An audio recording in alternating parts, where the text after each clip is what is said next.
Evelyn Sterling's hands trembled as she opened the cardboard box left on her porch on that cold December morning in 1985.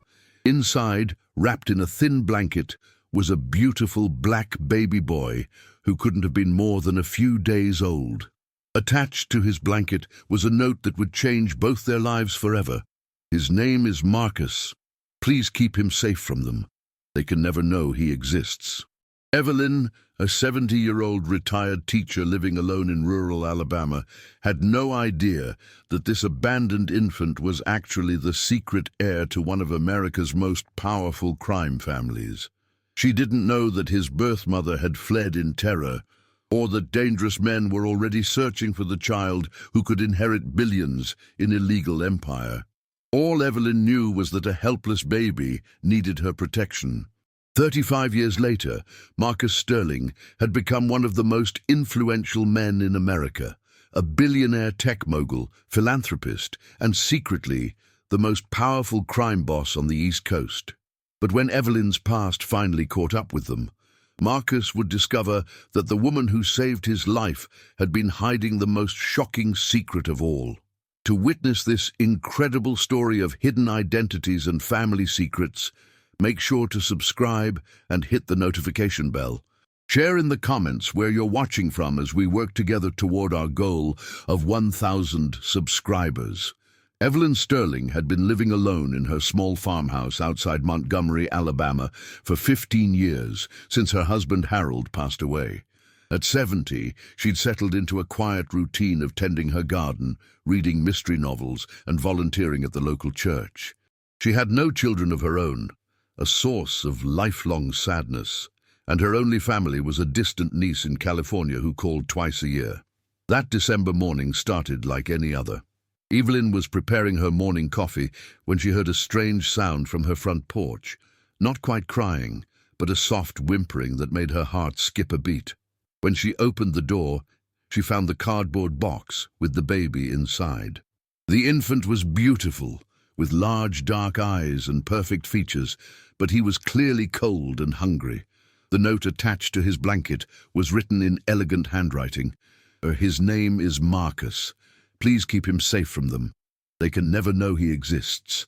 I'm sorry I can't explain more. Thank you for saving him. Evelyn's first instinct was to call the police, but something about the desperation in that note stopped her. Whoever had left this baby was terrified, and they'd chosen her porch specifically. Maybe they'd been watching her, seen her kindness to the neighborhood children, recognized her as someone who would protect an innocent child. Well, Marcus, Evelyn said softly, lifting the baby from the box. I guess it's just you and me now. The next few days were a whirlwind of activity. Evelyn had to quickly learn how to care for an infant, buying formula, diapers, clothes, and a crib. Her neighbors were surprised but supportive when she explained that she was caring for a baby whose mother couldn't provide for him.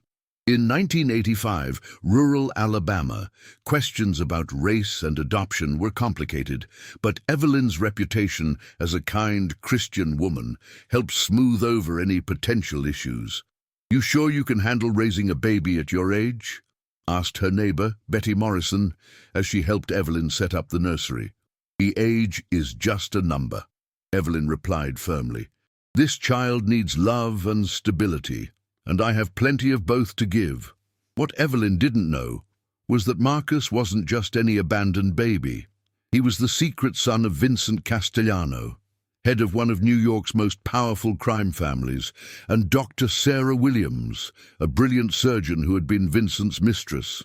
Sarah had discovered she was pregnant just as she learned the true extent of Vincent's criminal activities. Terrified that her child would be raised in a world of violence and corruption, she'd fled New York and given birth in secret. Sarah had spent weeks researching potential guardians for her son, finally settling on Evelyn Sterling after reading about her volunteer work with disadvantaged children. The retired teacher's background check had revealed a woman of impeccable character, financial stability, and most importantly, no connections to Vincent's world. But Sarah's escape hadn't gone unnoticed. Vincent's associates had been searching for her, and they knew about the baby. What they didn't know was where Sarah had taken him. As Marcus grew, Evelyn marveled at his intelligence and natural leadership abilities. Even as a toddler, he displayed an uncanny ability to read people and situations. He was charming, persuasive, and possessed an almost magnetic personality that drew others to him. "That boy is going to be somebody special," the pastor at their church often said. "He's got something about him, a presence you don't see in most children." Evelyn enrolled Marcus in the best school she could afford, supplementing his education with her own teaching.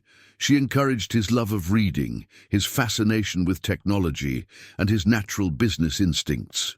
When he was 12, Marcus started a lawn mowing business that quickly expanded to include half the neighborhood. By 16, he was managing a small network of teenage entrepreneurs. "How did you learn to organize people like this?" Evelyn asked one day as she watched Marcus coordinate his various business ventures. "I don't know," Marcus replied honestly. "It just feels natural, like I was born to lead." What neither of them realized was that Marcus had inherited more than just his father's business acumen. He'd also inherited his strategic mind and natural authority. These traits, combined with Evelyn's moral guidance, were creating something unique, a leader with both the instincts of a crime boss and the ethics of a saint. Marcus excelled academically, earning a full scholarship to MIT, where he studied computer science and business. During college, he developed several software applications that he sold for significant profits, using the money to start his first legitimate business empire. But it was during his senior year at MIT that Marcus's two worlds began to converge in ways he couldn't have imagined. He was working late in the computer lab when he received an encrypted email that would change everything. Asked Marcus Sterling, "We know who you are. We know who your real father is. If you want to learn the truth about your origins, meet us at the address below. Come alone." Marcus stared at the message, his mind racing. He'd always known he was adopted. Evelyn had been honest about finding him as a baby, but she'd never known anything about his birth parents. The idea that someone had information about his origins was both thrilling and terrifying. The address led him to an upscale restaurant in Boston, where he found himself face to face with a well-dressed man in his 50s who introduced himself as Anthony Russo, Vincent Castellano's right-hand man. "Your father has been looking for you for 20 years, Anthony explained over dinner. "He never stopped hoping that someday you'd be found." My father?" Marcus asked, his voice carefully controlled.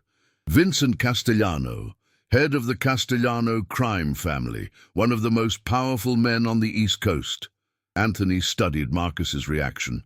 "You have his eyes, his bearing. There's no doubt you're his son." Marcus felt the world shifting beneath him. "What happened to my mother?" Dr. Sarah Williams, brilliant surgeon, beautiful woman. "She disappeared when she was pregnant with you. Vincent searched everywhere, but she'd covered her tracks well. Is she alive?" "We don't know, but Vincent wants to meet you. He wants to bring you into the family business." Marcus's mind reeled with questions and implications. "What kind of business?" Anthony smiled. The kind that built empires, Marcus. The kind that could make you one of the most powerful men in America." That night, Marcus called Evelyn from his dorm room, his voice shaking. "Mama Evelyn," he said, using the name he'd called her since childhood. "Someone contacted me about my birth parents. They want to meet me." "Oh, sweetheart," Evelyn said, her heart breaking for the confusion she could hear in his voice. "What do you want to do?" "I don't know. Part of me wants answers. But part of me is scared of what I might find out. Whatever you discover about where you came from," Evelyn said firmly, "it doesn't change who you are. You're my son, Marcus. You're a good man with a kind heart. Nothing can change that." But as Marcus hung up the phone, he wondered if Evelyn was right. Because the man who had contacted him had awakened something in Marcus. A hunger for power and control that felt as natural as breathing. And that terrified him more than anything else.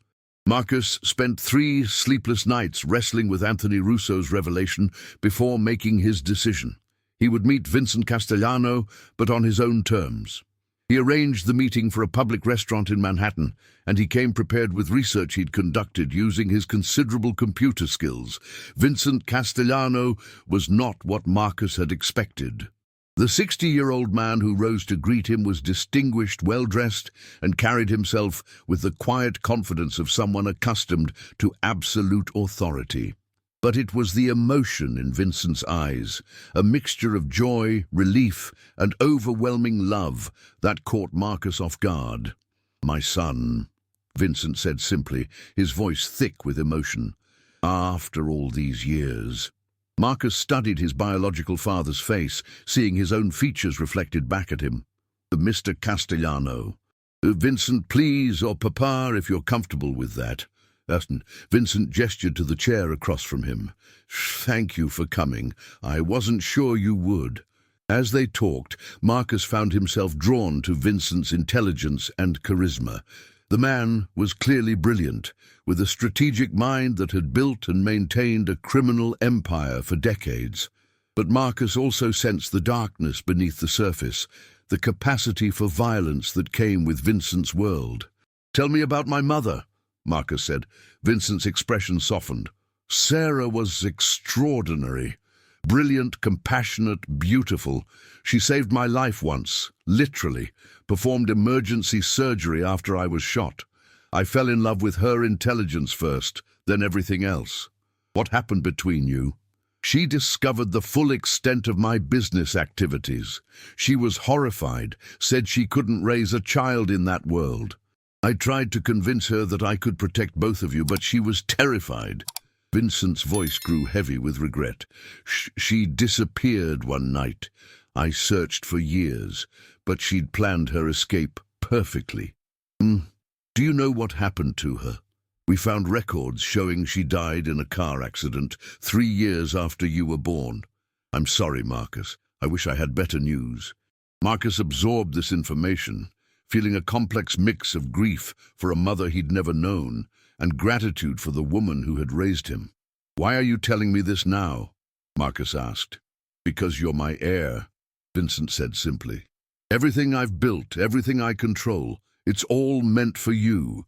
You're a Castellano, Marcus. It's in your blood." "I've built my own life," Marcus replied carefully. "I have a successful technology company, legitimate businesses, which is perfect," Vincent interrupted. "The future of our organization isn't just about traditional activities. We need someone who understands technology, global markets, legitimate business. You could modernize everything, make us more powerful than we've ever been." Marcus felt the temptation in Vincent's words. The resources, the power, the ability to control outcomes on a massive scale. It was intoxicating. "I need time to think," Marcus said. "Of course, but Marcus, there's something else you should know. There are people who want to hurt our family, rivals who would use you against me if they discovered your existence. Whether you join the business or not, you're going to need protection." Over the following months, Marcus found himself drawn deeper into Vincent's world. He started with small favors, using his technology skills to help with legitimate business ventures. But gradually, the requests became more complex, more morally ambiguous. Marcus told himself he was just gathering information, learning about his heritage. But the truth was that he was discovering a side of himself that thrived on the strategic challenges, the high-stakes negotiations, the feeling of absolute control. Meanwhile, Evelyn noticed changes in her son during his visits home. He was more distant, more secretive, and there was a hardness in his eyes that hadn't been there before. "Marcus, sweetheart, is everything all right?" she asked during one of his visits. "You seem different lately." "I'm fine, Mama Evelyn. Just dealing with some business complications, Mo." What kind of complications?" Marcus hesitated. He'd never lied to Evelyn before, but how could he explain that he was being groomed to take over a criminal empire? "Nothing you need to worry about," he said finally. But Evelyn wasn't fooled. She'd raised Marcus from infancy, and she could read him better than anyone. Something was wrong, and she was determined to find out what. Using skills she'd developed as a teacher dealing with troubled students, Evelyn began her own investigation. She noticed the expensive cars that occasionally followed Marcus to her house, the way he constantly checked his phone, the subtle changes in his vocabulary and mannerisms. The breakthrough came when she overheard a phone conversation Marcus thought was private. "Vincent, I understand the risks, but I'm not ready to make that kind of commitment. Yes, I know what happened to the Torino family, but that doesn't mean I need more time." Evelyn's blood ran cold. Vincent. She'd heard that name before years ago in connection with organized crime investigations she'd read about in the newspapers. That night, after Marcus had gone to bed, Evelyn went to her computer and began researching Vincent Castellano. What she found terrified her. The man who claimed to be Marcus's father was one of the most dangerous criminals in America. But what terrified her even more was the realization that Marcus was being drawn into that world, and she might be losing the good, kind young man she'd raised. The next morning, Evelyn confronted Marcus directly. "I know about Vincent Castellano," she said simply as they sat at her kitchen table. "I know he claims to be your father, and I know what kind of man he is." Marcus's face went pale. "Mama Evelyn, don't lie to me, son. I raised you better than that." Evelyn's voice was firm but loving. "Tell me the truth, all of it." So Marcus did. He told her about Anthony Russo's contact, about meeting Vincent, about the gradual seduction of power and belonging. He told her about the legitimate businesses and the illegal ones, about the protection and the violence, about the choice he was being forced to make. "And what are you going to choose?" Evelyn asked when he finished. "I don't know," Marcus admitted. "A part of me wants to walk away, to stay with the life you gave me. But part of me feels like this is who I'm supposed to be, like I was born for this." Evelyn was quiet for a long moment. Then she reached across the table and took Marcus's hands in hers. "Marcus, do you remember what I used to tell you when you were little and you'd made a mistake? That it's not where you come from that matters, it's where you choose to go." "That's right. And that choice is still yours to make. But I want you to remember something else. You weren't born into Vincent Castellano's world. You were born into mine. You were raised with love, not violence, with values, not just ambition." "But what if I can't escape it? What if this is bigger than just my choice?" Evelyn's expression grew determined. "Then we'll face it together, like we always have." What neither of them knew was that their conversation was being monitored. Vincent's enemies had finally discovered Marcus's location, and they were planning to use both him and Evelyn to destroy the Castellano Empire. The war for Marcus's soul was about to become a war for their lives. 2 weeks after Evelyn's confrontation with Marcus, their quiet Alabama farmhouse became the center of a deadly game of chess between rival crime families. Marcus had returned to New York, ostensibly to distance himself from Vincent's world, but in reality he was trying to find a way to protect Evelyn from the consequences of his involvement. What he didn't know was that the Torino family, Vincent's primary rivals, had been monitoring his communications and had discovered Evelyn's existence. Evelyn was tending her garden on a peaceful Tuesday morning when a black sedan pulled into her driveway. 2 well-dressed men emerged, their expensive suits looking out of place in rural Alabama. "Mrs. Sterling?" the older man asked politely. "My name is Detective Rodriguez. We're investigating some activities involving your son, Marcus. Could we speak with you privately?" Something about the men set off Evelyn's internal alarm bells. In her 40 years of teaching, she'd developed an instinct for recognizing deception, and these men were definitely not police officers. "I'd like to see some identification," Evelyn said, keeping her distance. "Of course," the man replied, reaching into his jacket, but instead of a badge, he produced a photograph. "This is your son meeting with Vincent Castellano. We know about their relationship, Mrs. Sterling. We know Marcus is being groomed to take over the Castellano organization." Evelyn's heart pounded, but she kept her voice steady. "I don't know what you're talking about." "We're not here to hurt you," the second man said. "We're here to offer you protection. The Castellano family has many enemies, and now that Marcus is involved, you're in danger too." "And what kind of protection is? Come with us. We have a safe house where you'll be secure while we sort out this situation with your son." Every instinct Evelyn possessed screamed danger. These men weren't offering protection. They were kidnapping her to use as leverage against Marcus. "So I need to make a phone call first," Evelyn said, backing toward her house. "I'm afraid we can't allow that," the first man said, his polite facade dropping. "Mrs. Sterling, please don't make this more difficult than it needs to be." Evelyn ran. At 70 years old, she wasn't fast, but she knew her property better than anyone. She made it to her back door and managed to lock it behind her before grabbing her phone and dialing Marcus's number. "Mama, Evelyn?" Marcus answered immediately. "Shh, what's wrong? You sound—" "There are men here," Evelyn whispered urgently. "They say they're police, but they're not.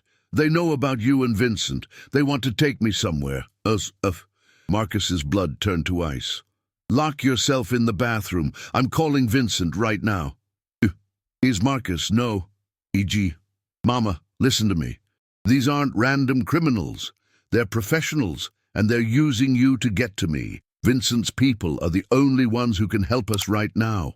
As Evelyn barricaded herself in her bathroom, she could hear the men breaking into her house. Her phone rang. Vincent Castellano. "Mrs. Sterling, my name is Vincent. I'm Marcus's father. I know this is terrifying, but I need you to listen carefully." "Oh, Dee, are you the one who brought this danger to my son?" Evelyn demanded, fear making her voice sharp. "Yes," Vincent admitted, "and I'm going to fix it. My men are 20 minutes away. Can you stay hidden until then?" "I don't have a choice, do I?"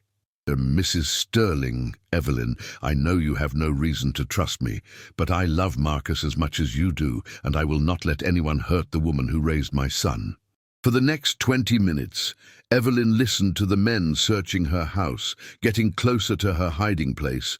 She thought about Marcus as a baby, as a curious toddler, as a brilliant young man with unlimited potential. She thought about the choices that had led them to this moment. When the shooting started, Evelyn closed her eyes and prayed.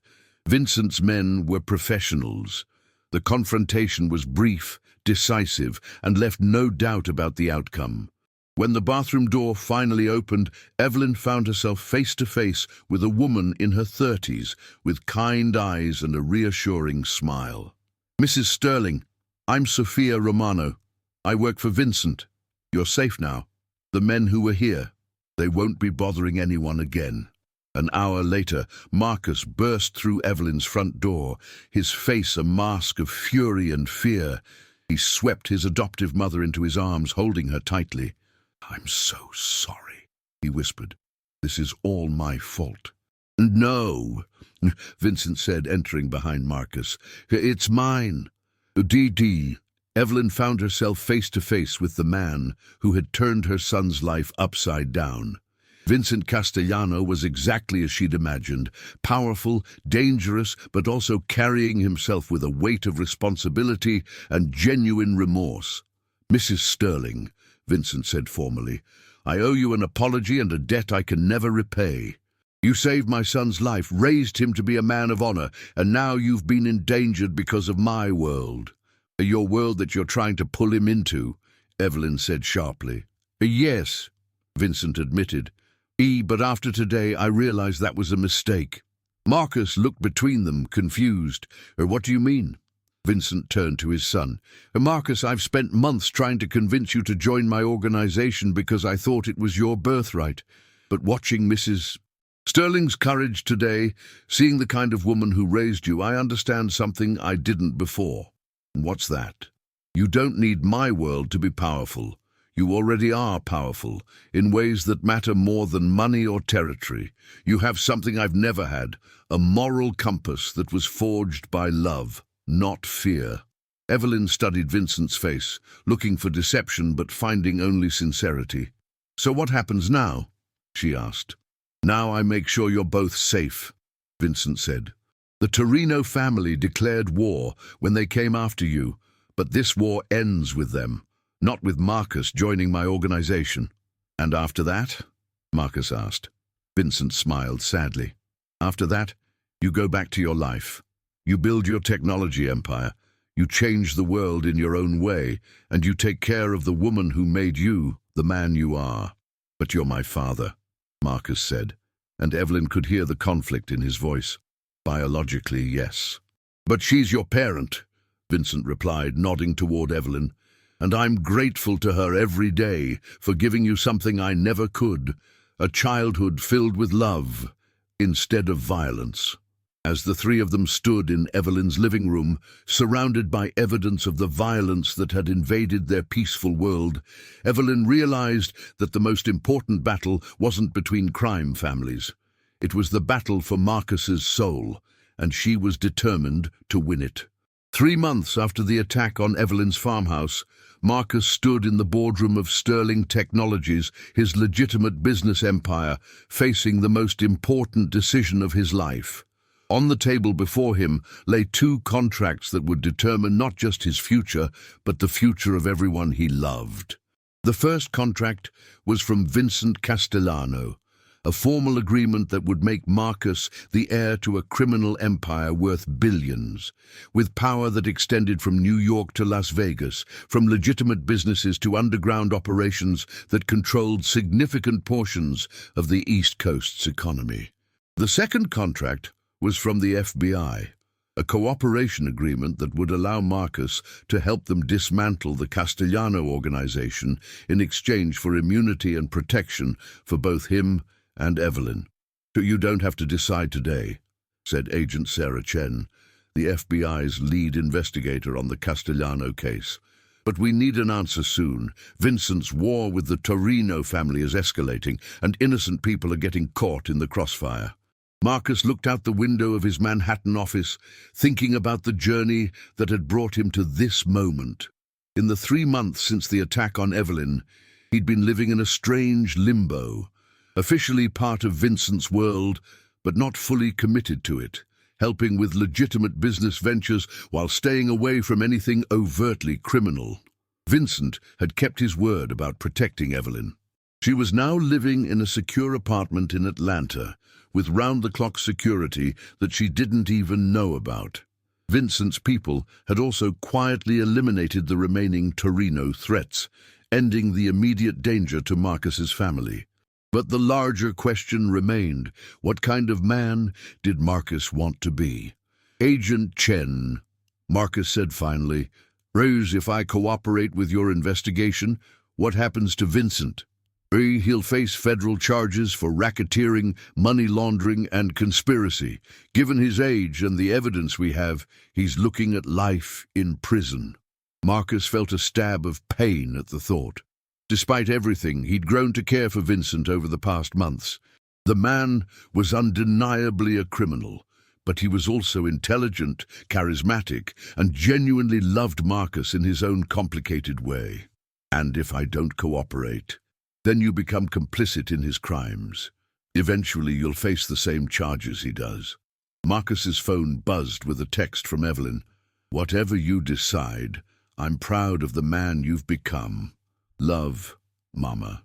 That evening, Marcus met Vincent for dinner at an upscale restaurant in Little Italy.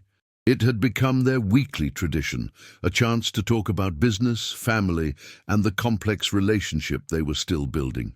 "You look troubled," Vincent observed as they shared antipasto. "The FBI approached me again," Marcus said directly.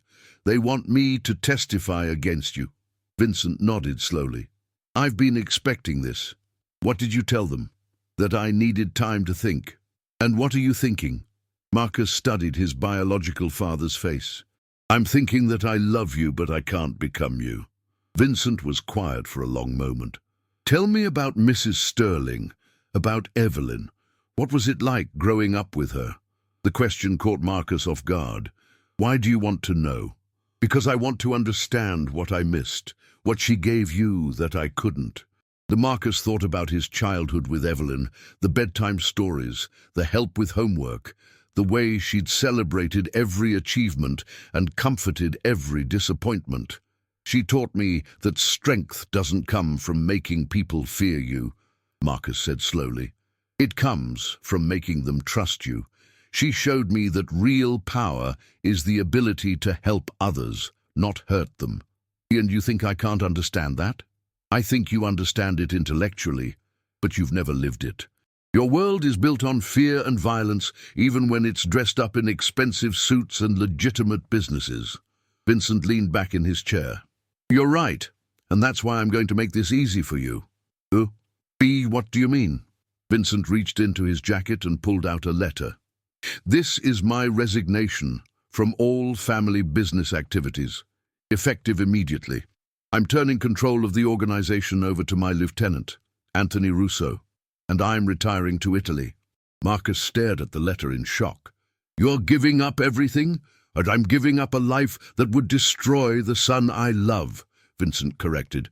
Marcus, I've spent 35 years building an empire, but what good is an empire if inheriting it would cost you your soul?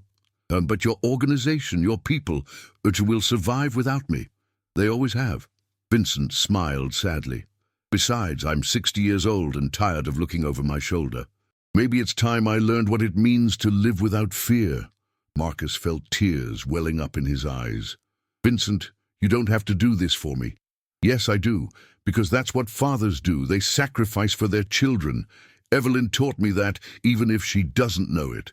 What about the FBI investigation? See, let them investigate. Without my active participation in the organization, they'll have a much harder time building a case. And Anthony is smart enough to transition everything into legitimate businesses over time. As they finished dinner, Vincent handed Marcus another envelope. This is for Mrs. Sterling, for Evelyn. It's a trust fund that will ensure she's comfortable for the rest of her life. It's the least I can do for the woman who gave my son everything I couldn't. She won't accept money from you, Marcus warned. Then don't tell her where it came from. Tell her it's from you, from your legitimate businesses, but make sure she's taken care of. The next day, Marcus called Agent Chen and declined the FBI's cooperation agreement. Vincent Castellano is retiring from all criminal activities, he explained. Your investigation just lost its primary target. And you? Agent Chen asked. I'm going back to my legitimate businesses. I'm going to build something positive, something that would make my mother proud. That weekend, Marcus drove to Atlanta to see Evelyn. He found her in her new apartment, which she decorated with photos from their life together and plants that reminded her of her Alabama garden. You look different, Evelyn said as she hugged him. Lighter, somehow. But I made my choice, Marcus said. I chose the life you gave me over the one I inherited. Evelyn's eyes filled with tears. I'm so proud of you. And Vincent is retiring. He's giving up everything to make sure I don't get pulled into his world. That must have been difficult for him, as it was. But he said something that stuck with me, that real fathers sacrifice for their children. He learned that from you. Evelyn smiled through her tears. Maybe there's hope for him after all. As they sat together in Evelyn's living room, Marcus realized that he'd found something more valuable than any criminal empire. He'd found his way back to the values that had shaped him, and to the woman who had loved him unconditionally from the moment she found him in that cardboard box. 5 years later, Marcus Sterling stood before a packed auditorium at the United Nations, delivering a keynote address on using technology to combat human trafficking.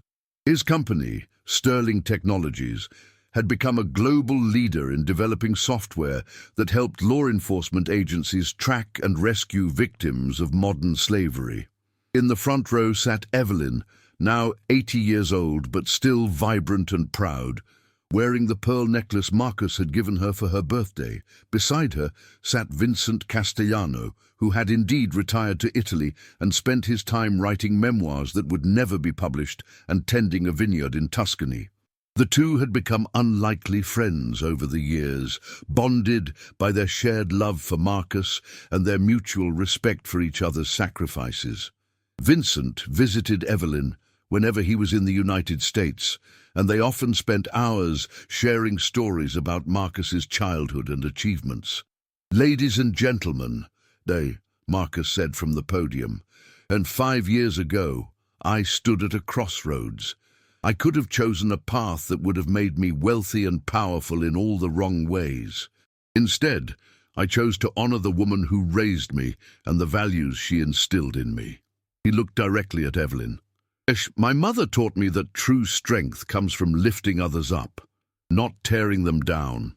That real power is the ability to protect the innocent, not exploit them, and that the greatest legacy we can leave is not what we accumulate, but what we contribute."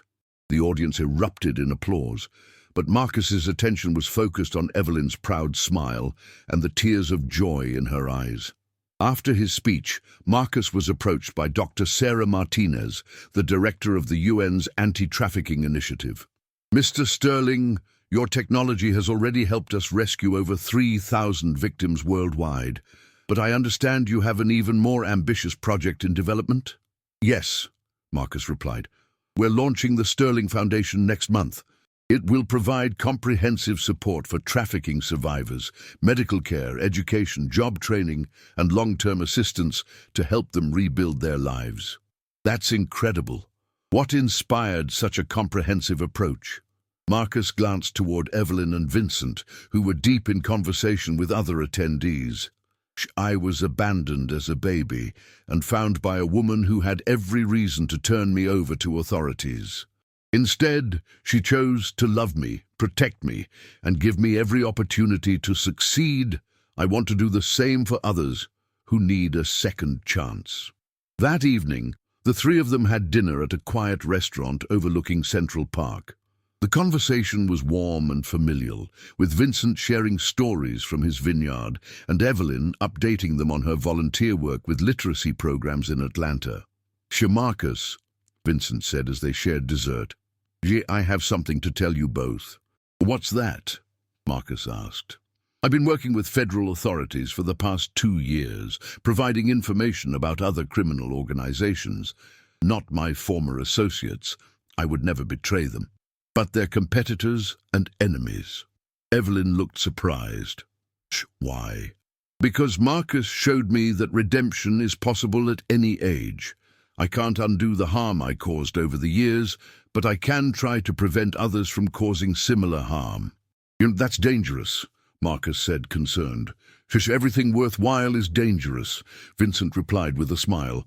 "Besides, I learned from the best teacher." He nodded toward Evelyn. "She taught you that doing the right thing matters more than doing the safe thing." "I never taught him any such thing," Evelyn protested, but she was smiling. "You taught him by example," Vincent said. "Every day, for 35 years." As they walked through Central Park after dinner, Marcus reflected on the unlikely family they'd become. Evelyn, the retired teacher who had saved an abandoned baby out of pure love. Vincent, the former crime boss who had given up everything to protect his son's future, and himself, the bridge between two worlds who had chosen love over power. "Marcus," Evelyn said, taking his arm as they strolled, "do you ever wonder what your life would have been like if I hadn't found you that morning?" "Sometimes," Marcus admitted. "But then I remember that you didn't just find me. You chose me. Every day you chose to love me, guide me, and believe in me. That choice shaped everything I became." And now you're choosing to help others the same way," Vincent added. "The Sterling Foundation will give thousands of people the same chance Evelyn gave you." "And we're giving them that chance," Marcus corrected. "This is a family effort." 6 months later, the Sterling Foundation opened its first residential facility in Atlanta, just 20 minutes from Evelyn's apartment. The facility provided comprehensive care for trafficking survivors, with medical treatment, psychological counseling, education programs, and job training all under one roof. Evelyn had insisted on being involved in the daily operations, working with residents on literacy and basic education skills. At 80 years old, she was still teaching, still changing lives one person at a time. Vincent had quietly funded much of the facility through his legitimate investments, channeling his business acumen into something positive for the first time in decades. He split his time between Italy and Atlanta, serving as an unofficial advisor to the foundation and a grandfather figure to many of the residents. "You know," Evelyn said one afternoon as she and Marcus watched Vincent teaching a group of young survivors how to tend the facility's garden, "I think finding you in that box was the second best thing that ever happened to me." "What was the first?" Marcus asked. "Watching you choose to become the man I always knew you could be," Evelyn replied, "and seeing Vincent choose to become a better man because of you." Marcus hugged his adoptive mother tightly. "Thank you, Mama, for everything, for saving me, raising me, and never giving up on me. Thank you for proving that love really can conquer anything," Evelyn replied. "Even the most complicated family histories." As they stood together watching Vincent share his knowledge with the next generation of survivors, Marcus realized that the note attached to his blanket 35 years ago had been prophetic. Please keep him safe from them. Evelyn had kept him safe, not just from physical danger, but from becoming someone he would have regretted being. She'd given him the tools to choose love over fear, service over selfishness, and family over everything else. And now, together with Vincent, they were extending that same protection and love to others who needed it most. The baby in the box had grown up to become exactly what the world needed, a man with the power to change lives and the wisdom to use that power for good. 10 years later, Evelyn Sterling celebrated her 90th birthday, surrounded by the largest family she'd ever imagined. The party was held at the Sterling Foundation's main campus, which had grown to include 5 facilities across the southeast and had helped over 10,000 trafficking survivors rebuild their lives. Marcus, now 45, had married Dr. Sarah Martinez, the UN director he'd met years earlier. They had 2 adopted children, siblings who had been rescued from trafficking and needed a loving home. The irony wasn't lost on anyone that Marcus had chosen to build his family the same way Evelyn had built hers, through love, not biology. Vincent, now 75, had become the unofficial grandfather to dozens of foundation residents and volunteers.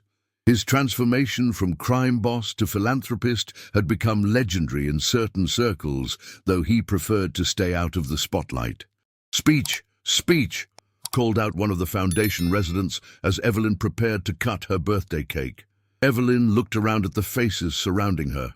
Survivors who had become success stories, volunteers who had become family, and the 2 men who had taught her that family comes in all forms. "Just 35 years ago," she said, her voice still strong, "when I found a baby in a box on my porch. I thought I was saving him, but it turns out he was saving me. He taught me that the greatest gift we can give isn't what we have, it's who we choose to love." She looked at Marcus with tears in her eyes. "And sometimes, if we're very lucky, they choose to love us back." This incredible journey of love, redemption, and chosen family has reached its beautiful conclusion.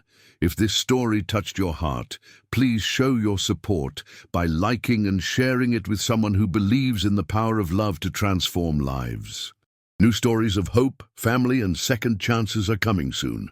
Until next time, remember that the greatest legacies are built not on what we take, but on what we give.